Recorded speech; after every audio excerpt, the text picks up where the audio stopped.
नमस्कार सांग मैंने आपण मानु समस्त को मो स्टोरी चैनल स्वागत। चलतु हृदय को छुईला भाया प्रेम कहानी शुणा।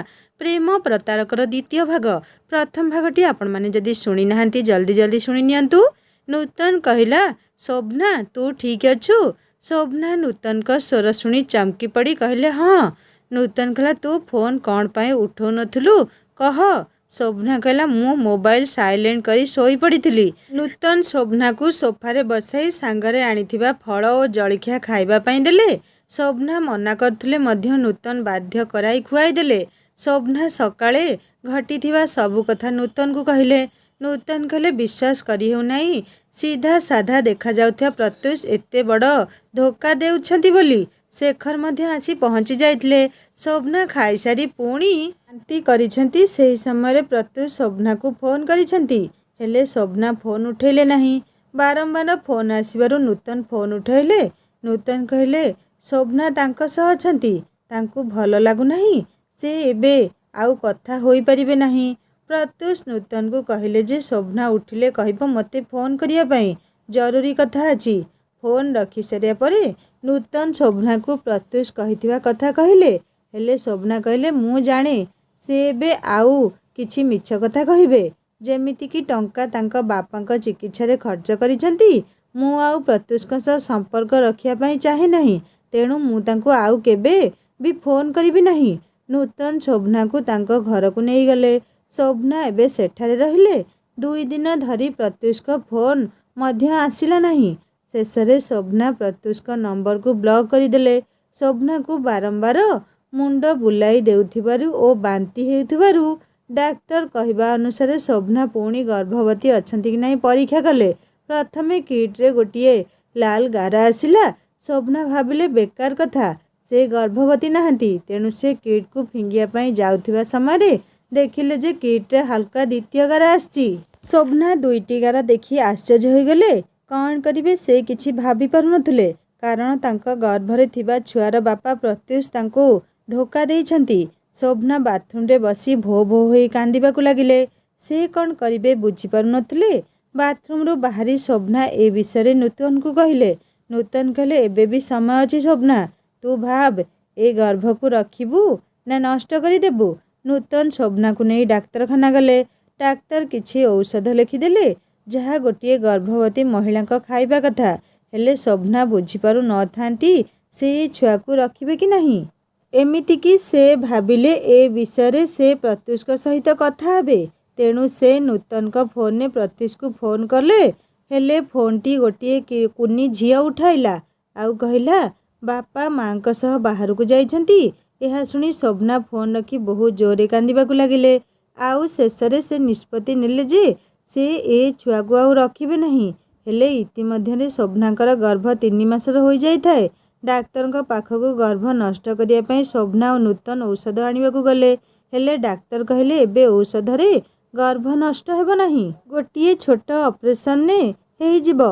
डाक्तर सप्ताह पई बाहर को जाउछंती, सप्ताह परे गर्भपात करिए बोली कहले। शोभना और नूतन डाक्तर क्याबिन बाहला बेल को देखिले गोटिए स्त्री लोकटी बहुत कांदुची। ता स्वामी ताकू बुझौछंती जे छाड़, आम भाग्य बापा माँ हेबार नहीं, नहेले 2 थर 3-4 मासर गर्भ हेला बेलू नष्ट हो जिवो ना। स्त्री लोकटी ता स्वामी को कहूए, तुमे थरे डाक्तर सह कथा हुओ, से जहा कहिबे मु करिया पई राजी अछि। ऑपरेशन करिवे जदि करंतु, हेले मते थरुटिए माँ हेबार सुजोग दियंतु। से स्त्री लोकटीर विकल कांद देखि शोभना आखिरु लुह झरझर होई बहीगला। नूतन को भी भल लागु न थाए। गर्भपात करिबा आग दिन रातिरे शोभना निदर उठी पानी आनिया पई जाउथांती। सेही समय से नूतन का कांद सुनिले। नूतन कांदी कांदी शेखर को कहूथांती, जे माने छुआ चाहती भगवान तांकु से खुशी रे वंचित करंती, आउ जे छुआ चाहती नहीं तांकु छुआ देई गर्भपात करंती। आमर केबे छुआ हेबो शेखर, मु आउ शोभनार गर्भपात रे सांग देई भूल करू नहीं तो। शेखर बुझाई कहले, से गर्भ शोभनार, ताकू रखी शोभना करिबो भी कौन। प्रत्युष तो ताकू धोखा देला। शोभना डाक्तर कहवा अनुसार समय देखी पानी पीले, कारण डाक्तर तापरे आउ पानी पीवा पई कि किछि खाइबा पई मना करिसेंती। शोभना शोइबा समय निज पेटरे हाथ मारी कहले, ମୋତେ କ୍ଷମା କରିଦେବୁ ରେ ଧନ। ତୋ ବାପା ମୋତେ ଧୋକା ଦେଇଛନ୍ତି, ତେଣୁ ମୁଁ ତୋତେ ଏଇ ଦୁନିଆକୁ ଆଣି ତୋ ଜୀବନକୁ ନଷ୍ଟ କରିପାରିବି ନାହିଁ। ଶୋଭନାଙ୍କୁ ସକାଳୁ ନୂତନ ଓ ଶେଖର ନେଇ ଡାକ୍ତରଖାନା ଗଲେ। ସେଦିନ ଡାକ୍ତରଙ୍କ ପାଖରେ ଅପରେସନ୍ ପାଇଁ ଲମ୍ବା ଭିଡ଼ ଲାଗିଛି। କାରଣ ଡାକ୍ତର ସପ୍ତାହ ଧରି ନଥିଲେ ଶୋଭନା ଅପରେସନ୍ ରୁମ୍ ପାଖରେ ବସିଥାନ୍ତି। ନର୍ସ ଆସି ଶୋଭନାକୁ ଭିତରକୁ ଡାକି କହିଲେ, ଆଉ 4 ଜଣଙ୍କ ପରେ ତୁମର ଗର୍ଭପାତ ହେବ। ଟିକେ କଷ୍ଟ ହେବ। ତୁମେ ସହିତ କିଏ ଆସିଛନ୍ତି? ଶୋଭନା ନୂତନକୁ ଡାକିଲେ। ନର୍ସ କହିଲେ, 3.5 ମାସର ଛୁଆ ଗର୍ଭରେ ରହିଲାଣି। ଗର୍ଭପାତରେ କଷ୍ଟ ହେବ, ହେଲେ ପ୍ରଥମ ଛୁଆ ନଷ୍ଟ ହେଲେ ତାପରେ ମା ହେବା କଷ୍ଟ। ନର୍ସ ଶୋଭନାଙ୍କୁ ପୋଷାକ ବଦଳାଇବା ପାଇଁ କହିଲେ ଏବଂ ନୂତନକୁ ବାହାରକୁ ପଠାଇଦେଲେ। ଶୋଭନା ଦେଖିଲେ ଜଣେ ଗର୍ଭବତୀ ସ୍ତ୍ରୀ ଲୋକଙ୍କୁ ଭିତରକୁ ନେଇଗଲେ। ଆଉ କିଛି ସମୟ ପରେ ଗୋଟିଏ କୁନି ଛୁଆର କାନ୍ଦ ଶୁଣାଗଲା। ସେ ଛୁଆକୁ ଆଣି ତା ଘର ଲୋକଙ୍କୁ ଦେବାରୁ ଘର ଲୋକେ କେତେ ଖୁସି ହେଲେ। ଶୋଭନାଙ୍କୁ ଲାଗିଲା ଯେମିତି ପ୍ରତ୍ୟୁଷ ତାଙ୍କ ଛୁଆକୁ ଧରି ସେମିତି ଖୁସି ହେବେ। ଶୋଭନାଙ୍କ ନମ୍ବର ଆସିଲା। ନର୍ସ ଆସି ଶୋଭନାଙ୍କ ବିପି ମାପି ତାଙ୍କୁ ଭିତରକୁ ନେଇ ଅପରେସନ୍ ଟେବୁଲ ଉପରେ ଶୁଆଇ ଦେଲେ। ଶୋଭନା ଚାରିଆଡ଼କୁ ଚାହିଁଲେ। ନାନା ପ୍ରକାରର ଅପରେସନ୍ ସାମଗ୍ରୀ। ଶୋଭନାଙ୍କ ମନରେ ନିଜ ଛୁଆ ପାଇଁ ଭାବନା ଆସିଯାଇଥାଏ। ନର୍ସ ସବୁ କିଛି ସାମଗ୍ରୀ ପ୍ରସ୍ତୁତ କରିଦେଲେ। ଆଉ ଶୋଭନାଙ୍କୁ କେମିତି ଶୋଇବେ କହୁଥାନ୍ତି। ହେଲେ ଶୋଭନାଙ୍କ ମାତୃତ୍ୱ ଭାବନା ଆସିଯାଇଥାଏ। ତାଙ୍କୁ ହୃଦୟରୁ କୋହ ଆସୁଥାଏ। ଡାକ୍ତର ଆସିଲେ। ଶୋଭନାଙ୍କୁ ପଚାରିଲେ, କେମିତି ଅଛ? ସେହି ସମୟରେ ଡାକ୍ତରଙ୍କ ଗୋଟିଏ ଜରୁରୀ ଫୋନ୍ ଆସିଲା। ଡାକ୍ତର ନର୍ସକୁ ଶୋଭନାଙ୍କ ହାତ ଓ ଗୋଡ଼ରେ କ୍ଲାମ୍ପ ଲଗାଇବା ପାଇଁ କହିଲେ ଏବଂ ସାଲାଇନ୍ ଓ ଇଞ୍ଜେକ୍ସନ୍ ଦେବା ପାଇଁ କହି ଫୋନ୍ରେ କଥା ହେଲେ। ନର୍ସ ଆସି ଶୋଭନାଙ୍କ ମୁହଁରେ ସବୁଜ କପଡ଼ା ଦେଇଦେଲେ ଏବଂ ଡାକ୍ତର କହିବା ଅନୁସାରେ କ୍ଲାମ୍ପ ଦେଇ ହାତରେ ସାଲାଇନ୍ ଓ ଇଞ୍ଜେକ୍ସନ୍ ଦେଲେ। ଡାକ୍ତର ଆସିଲେ ଏବଂ କହିଲେ, ଶୋଭନା, ଆମେ ଏବେ ଅପରେସନ୍ ପାଇଁ ପ୍ରସ୍ତୁତ। ତୁମକୁ ଏବେ ଗୋଟିଏ ଇଞ୍ଜେକ୍ସନ୍ ଦିଆହୋଇଛି ଯାହା ତୁମକୁ ନିଶ୍ଚେତ କରିଦେବ। ତୁମେ ଚେତାରେ ରହିବ, ହେଲେ ହଲିପାରିବ ନାହିଁ କି କହିପାରିବ ନାହିଁ, କିନ୍ତୁ ସବୁ ଅନୁଭବ କରିବ। ଧୀରେ ଧୀରେ ଇଞ୍ଜେକ୍ସନ୍ କାମ କରିବ। ତାପରେ ଆମେ ଅପରେସନ୍ ଆରମ୍ଭ କରିବା। ଶୋଭନା ଡାକ୍ତରଙ୍କୁ ବହୁ ଚେଷ୍ଟା କରି ଖନେଇ ଖନେଇ କହିଲେ, ନା ସାର୍, ମୁଁ ଏ ଛୁଆକୁ ନଷ୍ଟ କରିବି ନାହିଁ। ଆଉ ତାପରେ ଶୋଭନା ଚେଷ୍ଟା କରି ମଧ୍ୟ କିଛି କହିପାରିଲେ ନାହିଁ। ଶୋଭନା ଚେତା ଆସିଲା ବେଳକୁ ଦେଖିଲେ ଗୋଟିଏ ନର୍ସ ତାଙ୍କ ପାଖରେ ଅଛନ୍ତି। ସେ ନର୍ସକୁ ପଚାରି ଜାଣିଲେ ଯେ ଡାକ୍ତର ତାଙ୍କର କଥା ବୁଝିପାରିଲେ, ତେଣୁ ସେ ଗର୍ଭପାତ କରିନାହାନ୍ତି। ଶୋଭନା ନିଜ ପେଟରେ ହାତ ମାରିଲେ ଏବଂ କହିଲେ, ମୋ ଧନ, ମୋତେ କ୍ଷମା କରିଦେବୁ। ତୋ ବାପା ଉପରେ ରାଗି ମୁଁ ତୋ ଜୀବନ ନେବାକୁ ଚାହୁଁଥିଲି। ଜୀବନର ସବୁଠାରୁ ବଡ଼ ଭୁଲ କରିବାକୁ ଯାଉଥିଲି। ହେଲେ ଏବେ ଆଉ ତୋର କିଛି ହେବା ପାଇଁ ଦେବି ନାହିଁ। ମୁଁ ତୋର ରକ୍ଷଣାବେକ୍ଷଣ ସବୁ ଦାୟିତ୍ୱ ମୋର। ମୁଁ ତୋର ମା ବି ଆଉ ତୋର ବାପା ବି। କିଛି ସମୟ ପରେ ଶୋଭନା ବାହାରକୁ ବାହାରିଲେ। ନୂତନ କହିଲେ, ତୁ ଏକୁଟିଆ କ'ଣ ପାଇଁ ଆସିଲୁ? ଆଉ ତୋତେ ଏତେ ଜଲ୍ଦି କେମିତି ସେମାନେ ଛାଡ଼ି ଦେଇଛନ୍ତି? ସେହି ସମୟରେ ନର୍ସ ଆସି କହିଲେ, ତାଙ୍କର ଗର୍ଭପାତ ହୋଇନାହିଁ। ସାର୍ କହିଲେ, ଯେମିତି ଆଗରୁ ଖାଉଥିଲେ ସେମିତି ଖାଇବେ। ନୂତନ ଶୋଭନାକୁ କୁଣ୍ଢାଇ କହିଲେ, ଯାହା କଲୁ ଠିକ୍ କଲୁ। ପ୍ରତ୍ୟୁଷ ତୋତେ ଧୋକା ଦେଲେ ସିନା, ହେଲେ ଏ ଛୁଆ ତ ନିରୀହ। ତାକୁ କ'ଣ ପାଇଁ ଆମେ ଏ ଦୁନିଆକୁ ଆସିବାରେ ଅଟକାଇବା? ନର୍ସ ସେଠାରୁ ଚାଲିଗଲେ। ହେଲେ ନର୍ସଙ୍କ ପଛରେ ଥିବା ରାହୁଲକୁ ଦେଖି ନୂତନ ଚମକିଗଲେ। ରାହୁଲ ପ୍ରଥମରୁ ଶୋଭନାଙ୍କ ପଛରେ ପଡ଼ିଥିଲେ। ସେ ଝିଅମାନଙ୍କ ସହ ଖରାପ କଥା ହୁଅନ୍ତି। ସେ ଶୋଭନା ଓ ପ୍ରତ୍ୟୁଷଙ୍କ ଲିଭ୍ ଇନ୍ ରିଲେସନ୍ ବିଷୟରେ ଜାଣି ମଧ୍ୟ ଶୋଭନାଙ୍କୁ ପାଇବା ପାଇଁ ଚେଷ୍ଟା କରିଛନ୍ତି। ହେଲେ ପ୍ରତ୍ୟୁଷଙ୍କ ପାଇଁ ସେ ଏ ଯାଏଁ ଶୋଭନାଙ୍କ ସହ ଖରାପ କିଛି କରିପାରି ନାହାନ୍ତି। ଶୋଭନା ନୂତନଙ୍କ ଚମକି ଯିବା ଦେଖି ପଛକୁ ଚାହିଁଲେ। ସେ ବି ରାହୁଲକୁ ଦେଖି ଚମକିଗଲେ ଓ ଭୟଭୀତ ହୋଇଗଲେ। ରାହୁଲ ସବୁ ଶୁଣିସାରିଥିଲେ। ରାହୁଲ ଏହାର ଫାଇଦା ଉଠାଇବା ପାଇଁ ଚାହିଁଲେ। ତେଣୁ ସେ ଶୋଭନାକୁ କହିଲେ ଯେ ସେ ସନ୍ଧ୍ୟାରେ ତାଙ୍କୁ ଏକୁଟିଆ ରେଷ୍ଟୁରାଣ୍ଟରେ ଦେଖା କରିବେ। ଆଉ ନ ଆସିଲେ ଭଲ ହେବ ନାହିଁ। ଡାକ୍ତରଖାନାରେ ପାଟି ହୁରି ନ ହେଉ ସେଥିପାଇଁ ଶୋଭନା, ନୂତନ ଓ ଶେଖର କିଛି ନ କହି ଚୁପ୍ ରହିଲେ। ଶୋଭନା ଘରକୁ ପହଞ୍ଚିଲା ପରେ ରାହୁଲଙ୍କ ନମ୍ବରକୁ ଗୋଟିଏ ଭିଡ଼ିଓ ମେସେଜ୍ ଆସିଲା। ସେ ଭିଡ଼ିଓ ଶୋଭନା ଦେଖି ଚମକିଗଲେ। ସେ ନୂତନ ଓ ଶେଖରକୁ ମଧ୍ୟ ସେ ଭିଡ଼ିଓ ଦେଖାଇଲେ। ସେ ଭିଡ଼ିଓ ଥିଲା ସକାଳେ ଡାକ୍ତରଖାନାରେ ସବୁ କଥାର। ଏବେ ଶୋଭନା ବୁଝିଗଲେ ଯେ ରାହୁଲ ଏବେ ତାଙ୍କ ଚରିତ୍ରକୁ ନେଇ ତାଙ୍କୁ ବ୍ଲାକମେଲ୍ କରୁଛନ୍ତି। ତେଣୁ ସେ ବାଧ୍ୟ ହୋଇ ରେଷ୍ଟୁରାଣ୍ଟ ଗଲେ। ରେଷ୍ଟୁରାଣ୍ଟରେ ରାହୁଲ ଶୋଭନାକୁ କିଛି ଦିନ ତାଙ୍କ ସହ ଲିଭ୍ ଇନ୍ରେ ରହିବା ପାଇଁ କହିଲେ। ଶୋଭନାକୁ ରାଗ ମାଡ଼ିଲା। ସେ ସମସ୍ତଙ୍କ ସାମ୍ନାରେ ରାହୁଲଙ୍କୁ ଜୋରରେ ଚାପୁଡ଼ା ମାରିଲେ ଏବଂ ରାହୁଲକୁ ଗୋଟିଏ ଭିଡ଼ିଓ ମେସେଜ ଦେଖେଇଲେ ଯେଉଁଥିରେ ରାହୁଲ କିଛି ଦିନ ପାଇଁ ଲିଭ୍ ଇନ୍ ରହୁଥିବା କଥା କହୁଥିଲେ। ଶୋଭନା କହିଲେ ଯଦି ସେ କମ୍ପାନୀରେ କିଛି ବି ତାଙ୍କ ଓ ପ୍ରତ୍ୟୁଷଙ୍କ ବିଷୟରେ କହିବେ ତାରେ ହେଲେ ସେ ଏ ଭିଡ଼ିଓ ଭାଇରାଲ କରିଦେବେ। ରାହୁଲକୁ ଏ ଘଟଣା ବହୁତ ଅପମାନିତ ଲାଗିଲା। ସେ ମନେ ମନେ ଏହାର ପ୍ରତିଶୋଧ ନେବେ ବୋଲି ସ୍ଥିର କଲେ। ଶୋଭନା ନୂତନଙ୍କ ଘରକୁ ଯାଇ ଭୋ ଭୋ ହୋଇ କାନ୍ଦିଲେ। ସେ ନୂତନ ଓ ଶେଖରକୁ ଏ ବିଷୟରେ କହିଲେ। ସେମାନେ ଶୋଭନାଙ୍କୁ ବୁଝାଇଲେ। ତାପରେ ଶୋଭନା ସ୍ଥିର କଲେ ଯେ ସେ ଭୁବନେଶ୍ୱର ଛାଡ଼ି କୁଆଡ଼େ ଚାଲିଯିବେ। କାରଣ ରାହୁଲ ତାଙ୍କୁ ଅଫିସରେ ଶାନ୍ତିରେ କାମ କରିବାକୁ ଦେବ ନାହିଁ। ପୁଣି ଅଫିସରେ ଶୋଭନା ମାଆ ହେବାକୁ ଯାଉଛନ୍ତି ବୋଲି ସବୁ ଜାଣିଲେ ସେମାନେ ପ୍ରତ୍ୟୁଷ ଓ ତାଙ୍କ ରିଲେସନକୁ ନେଇ ନାନା ପ୍ରକାର ଟିପ୍ପଣୀ କରିବେ। ସବୁଠୁ ବଡ଼ କଥା ହେଲା ସେ ଅଫିସ ଗଲେ ସେଠାରେ ସେ ପ୍ରତ୍ୟୁଷଙ୍କ ସହ କାମ କରିପାରିବେ ନାହିଁ। ଆଉ ପ୍ରତ୍ୟୁଷ ତାଙ୍କ ପାଇଁ ଚାକିରି ଛାଡ଼ି ଦିଅନ୍ତୁ ବୋଲି ଶୋଭନା ଚାହୁଁନଥିଲେ। କାରଣ ପ୍ରତ୍ୟୁଷ ସିନା ତାଙ୍କୁ ଧୋକା ଦେଲେ ହେଲେ ସେ ତ ପ୍ରତ୍ୟୁଷକୁ ହୃଦୟରୁ ଭଲ ପାଉଥିଲେ। ତେଣୁ ସେ ତାଙ୍କ ଅମଙ୍ଗଳ ଚାହିଁବେ ବା କେମିତି? ଶୋଭନାଙ୍କ କଥାରେ ଶେଖର ଓ ନୂତନ ଏକମତ ହେଲେ। ଶେଖର କହିଲେ ତାଙ୍କର ପୁରୀରେ 2-3ଟି କମ୍ପାନୀରେ ଚିହ୍ନା ପରିଚୟ ଅଛି। ସେଠାରେ ସେମାନେ ରହିବା ପାଇଁ ଫ୍ଲାଟ୍ ଦେବେ। ହେଲେ ଗର୍ଭବତୀ ଅବସ୍ଥାରେ ବିନା ଶଙ୍ଖା ସିନ୍ଦୁରରେ ଯେଉଁଠିକୁ ବି ଯିବେ ସେଠାରେ ଲୋକମାନେ ତାଙ୍କୁ ଖରାପ ନଜରରେ ଦେଖିବେ। ତେଣୁ ବିବାହିତା ଭାବରେ ମାନେ ଶଙ୍ଖା ସିନ୍ଦୁର ପିନ୍ଧିଗଲେ ଶୋଭନାଙ୍କ ପାଇଁ ଭଲ। ଶୋଭନା ସେଥିରେ ରାଜି ହୋଇଗଲେ। ଶେଖର ପୁରୀର ଗୋଟିଏ କମ୍ପାନୀରେ କଥା ହୋଇ ଶୋଭନାଙ୍କୁ ତାଙ୍କ ଭଉଣୀ ବୋଲି କହି ଚାକିରି କରାଇଦେଲେ। ତା ପରଦିନ ସକାଳୁ ଶୋଭନା ଉଠିଲେ। ନୂତନ ଶୋଭନାଙ୍କ ପାଇଁ ଶଙ୍ଖା ସିନ୍ଦୁର ଓ ମଙ୍ଗଳସୂତ୍ର ଆଣି ଦେଇଥିଲେ। ସେ ସବୁକୁ ଦେଖି ଶୋଭନାଙ୍କ ଆଖି ଛଳଛଳ ହୋଇଗଲା। ସେ ସବୁକୁ ସେ ପ୍ରତ୍ୟୁଷଙ୍କ ହାତରୁ ପିନ୍ଧିବା ପାଇଁ ଚାହୁଁଥିଲେ। ହେଲେ ଆଜି ତାଙ୍କର ଓ ପ୍ରତ୍ୟୁଷଙ୍କ ସେହି ସମ୍ପର୍କକୁ ନାମ ଦେବା ପାଇଁ ଶୋଭନା ସାଜିଲେ ମିଛିମିଛିକା ବଧୂ। ଶୋଭନା ନିଜ ସିନ୍ଥିରେ ସିନ୍ଦୁର ପିନ୍ଧିବା ସମୟରେ ଯେତେବେଳେ ଆଖି ବନ୍ଦ କଲେ ସେତେବେଳେ ତାଙ୍କର ଆଖି ସାମ୍ନାକୁ ଆସୁଥାଏ ପ୍ରତ୍ୟୁଷଙ୍କ ମୁଖ। ହାତରେ ନୂତନ ଯେତେବେଳେ ଶଙ୍ଖା ପିନ୍ଧାଇ ଦେଉଥାନ୍ତି ତାଙ୍କୁ ଦେଖାଯାଉଥାଏ ନୂତନଙ୍କ ବଦଳରେ ପ୍ରତ୍ୟୁଷ। ମଙ୍ଗଳସୂତ୍ର ପିନ୍ଧିବା ସମୟ ଲାଗିଲା ଯେମିତି ପ୍ରତ୍ୟୁଷ ଆସି ପଛପଟରୁ ତାଙ୍କୁ କୁଣ୍ଢେଇ ଧରି ମଙ୍ଗଳସୂତ୍ର ପିନ୍ଧେଇ ଦେଉଛନ୍ତି। ପ୍ରତ୍ୟୁଷ ଏସବୁ ନ ପିନ୍ଧାଇଥିଲେ ମଧ୍ୟ ଶୋଭନା ଏସବୁ ତାଙ୍କ ନାମରେ ପିନ୍ଧିଲେ। ଯିବା ଆଗରୁ ଶୋଭନା ନୂତନକୁ ପ୍ରତ୍ୟୁଷ ଦେଇଥିବା ସବୁ ଉପହାର ଓ ଫ୍ଲାଟ୍ ଦେଇ କହିଲେ ପ୍ରତ୍ୟୁଷକୁ କହିଦେବୁ ମୁଁ ତାଙ୍କର କିଛି ବି ଜିନିଷ ନେଇଯାଇ ନାହିଁ। ସେ ମୋତେ ଖୋଜିବେ ନାହିଁ। ମୁଁ ନୂଆ ଜୀବନ ଆରମ୍ଭ କରିଛି। ଶୋଭନାକୁ ନୂତନ ନୂଆ ସିମ୍ ଆଣିଦେଲେ। ଶୋଭନା ଫୋନ ନମ୍ବର ଓ ମେଲ୍ ଆଇଡି ବଦଳାଇ ଦେଲେ ଯେମିତିକି ପ୍ରତ୍ୟୁଷଙ୍କ ସହ ଆଉ କୌଣସି ଆଡ଼ୁ ସମ୍ପର୍କ ରହିବ ନାହିଁ। ଶୋଭନା ଶେଖରକୁ ନିଜ ଇସ୍ତଫା ଦରଖାସ୍ତ ଅଫିସରେ ଦେଇଦେବା ପାଇଁ କହିଲେ। ଜଳଖିଆ କରିଦେଇ ଶୋଭନା ଜୀବନର ନୂଆ ରାସ୍ତାରେ ବାହାରିଗଲେ ଯେଉଁଠିକି ସେ ପୂରା ଏକା। ଏମିତିକି ତାଙ୍କ ସାଙ୍ଗ ନୂତନ ବି ତାଙ୍କ ପାଖରେ ନାହାନ୍ତି। ଶୋଭନା ପୁରୀ ପାଇଁ ଟ୍ରେନ୍ ଧରିଲେ। ଟ୍ରେନରେ ବସିଥାନ୍ତି ଅନେକ କଥା ଭାବୁଥାନ୍ତି। ସେହି ସମୟରେ ପ୍ରତ୍ୟୁଷ ଆସି ତାଙ୍କ ପାଖରେ ବସିଗଲେ।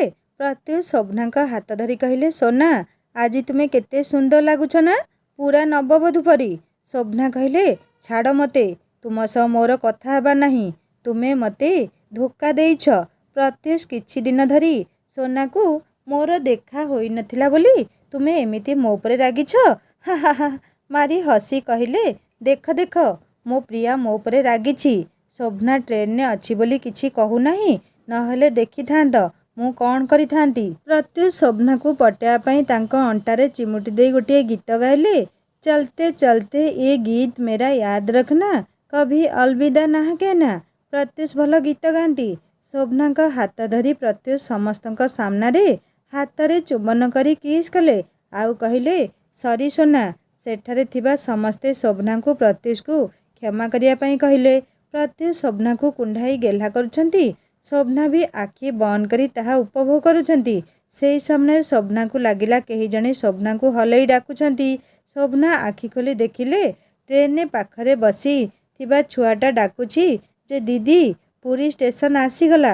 ଶୋଭନା ଜାଣିପାରିଲେ ଯେ ସେ ଆଉ ଟିକିଏ ଆଗରୁ ପ୍ରତ୍ୟୁଷକୁ ନେଇ ଗୋଟିଏ ମିଠା ମିଠା ମିଛ ସ୍ୱପ୍ନ ଦେଖୁଥିଲେ ଯାହାକି ଆଉ କେବେ ପୂରଣ ହେବ ନାହିଁ। ସେ ଆଖିରୁ ଲୁହ ପୋଛି ବ୍ୟାଗ୍ ଧରି ଟ୍ରେନରୁ ଓହ୍ଲେଇ ପଡ଼ିଲେ। ପୁରୀ ଷ୍ଟେସନକୁ ଶୋଭନା ଯେଉଁ କମ୍ପାନୀରେ କାମ କରିବେ ସେ କମ୍ପାନୀର ଗାଡ଼ି ଆସିଯାଇଥିଲା।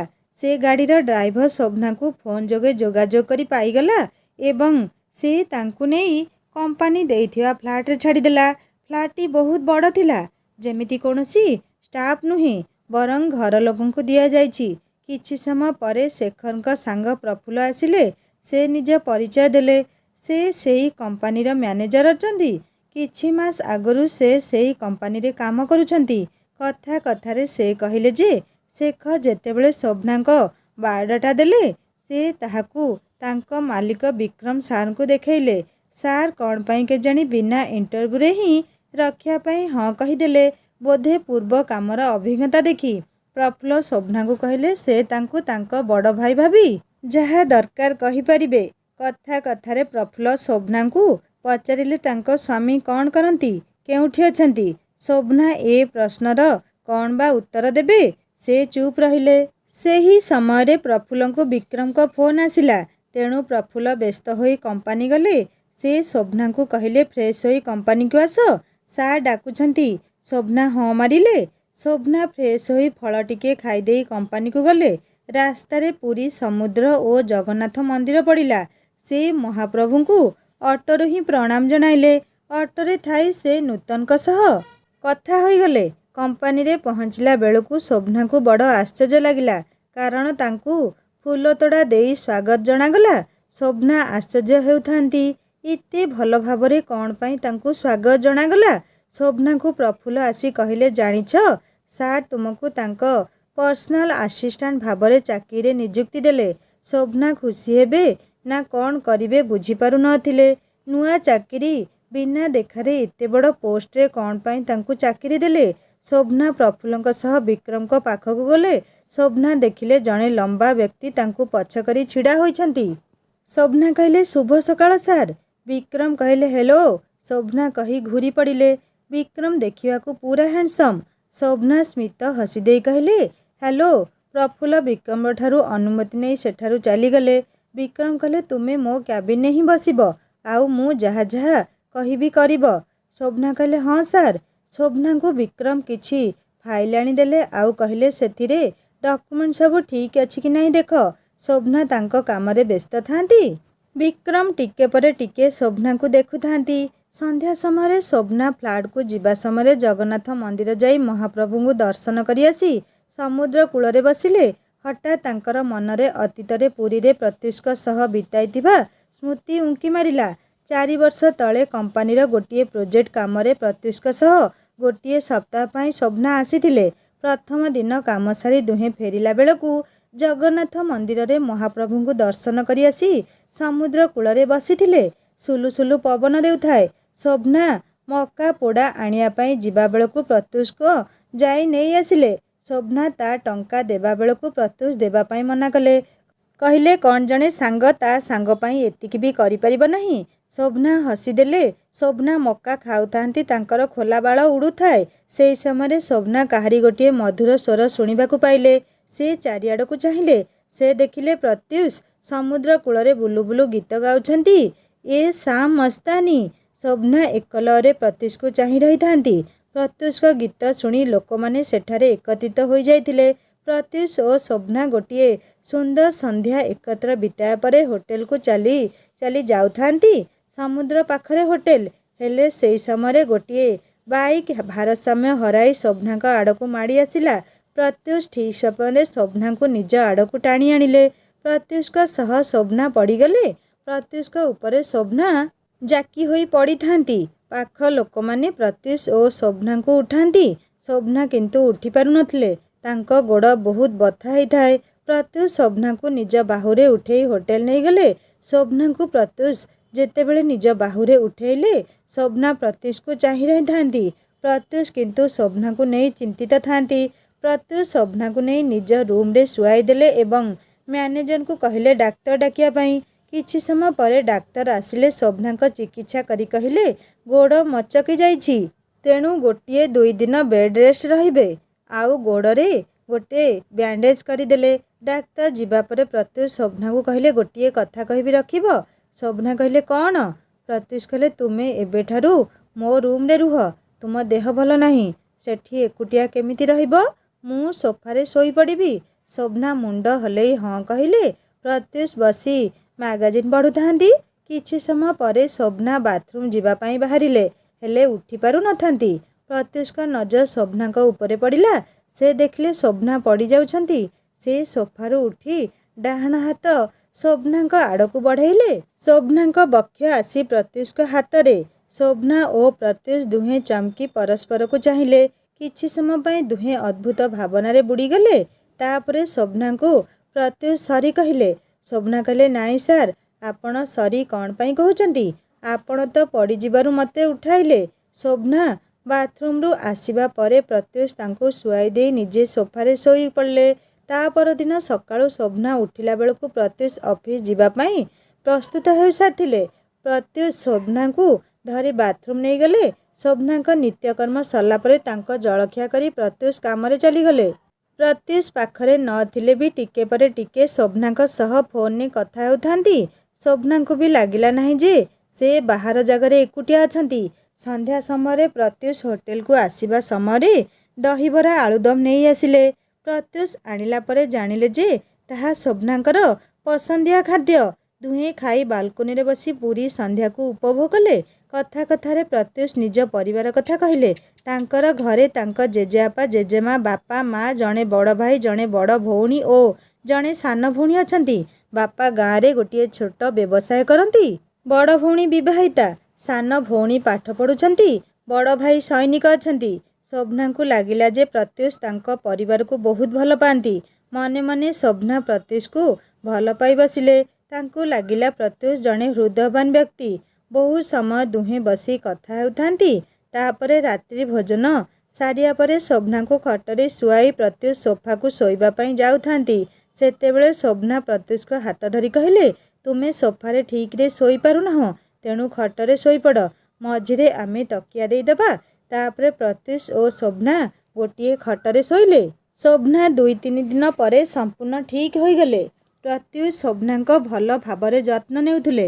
ଶୋଭନା ଠିକ୍ ହେଲା ପରେ ଆଗ ଜଗନ୍ନାଥ ମନ୍ଦିର ଗଲେ ଭଗବାନଙ୍କୁ ଧନ୍ୟବାଦ କରିବା ପାଇଁ। ସେଠାରେ ପ୍ରତ୍ୟୁଷ ନିଜକୁ ଆଉ ଅଟକାଇ ନ ପାରି ମହାପ୍ରଭୁଙ୍କ ସମ୍ମୁଖରେ ନିଜ ମନ କଥା ଶୋଭନାଙ୍କୁ କହିଦେଲେ। ଜଗନ୍ନାଥଙ୍କ ମନ୍ଦିରରୁ ସିନ୍ଦୁରକୁ ଆଣି ପ୍ରତ୍ୟୁଷ ଶୋଭନାଙ୍କ ହାତରେ ଧରାଇଲେ ଏବଂ କହିଲେ, ଶୋଭନା, ମୁଁ ତୁମକୁ ନିଜର କରିବା ପାଇଁ ଚାହେଁ। ଶୋଭନାଙ୍କ ଖୁସି କହିଲେ ନ ସରେ। ଶୋଭନା ଖୁସିରେ କହିଲେ, ହଁ ପ୍ରତ୍ୟୁଷ, ମୁଁ ବି ତୁମକୁ ଚାହେଁ। ପ୍ରତ୍ୟୁଷ ଶୋଭନାଙ୍କ ହାତରେ ସିନ୍ଦୁର ଦେଇ ତାଙ୍କୁ ଭବିଷ୍ୟତରେ ବିବାହ କରିବାର ପ୍ରତିଶ୍ରୁତି ଦେଲେ। ପୁରୀରୁ ଫେରିବା ଆଗ ଦିନ ସନ୍ଧ୍ୟାରେ ପ୍ରତ୍ୟୁଷ ଶୋଭନାଙ୍କୁ ଲିଭ୍ ଇନ୍ ରିଲେସନ୍ରେ ରହିବା କଥା କହିଲେ। ଶୋଭନା କିଛି ନ କହି ଚୁପ୍ ରହିଲେ। ପ୍ରତ୍ୟୁଷ ବୁଝିପାରିଲେ ନାହିଁ ଯେ ଶୋଭନା କ'ଣ ଚାହୁଁଛନ୍ତି। ରାତିରେ ଦୁହେଁ ନିଜ ବ୍ୟାଗ୍ ସଜାଡ଼ି ଦେଲେ। ସକାଳୁ ଭୁବନେଶ୍ୱର ଯିବେ। ହେଲେ ଭୁବନେଶ୍ୱରରେ ଦୁହେଁ ଅଲଗା ରହିବେ।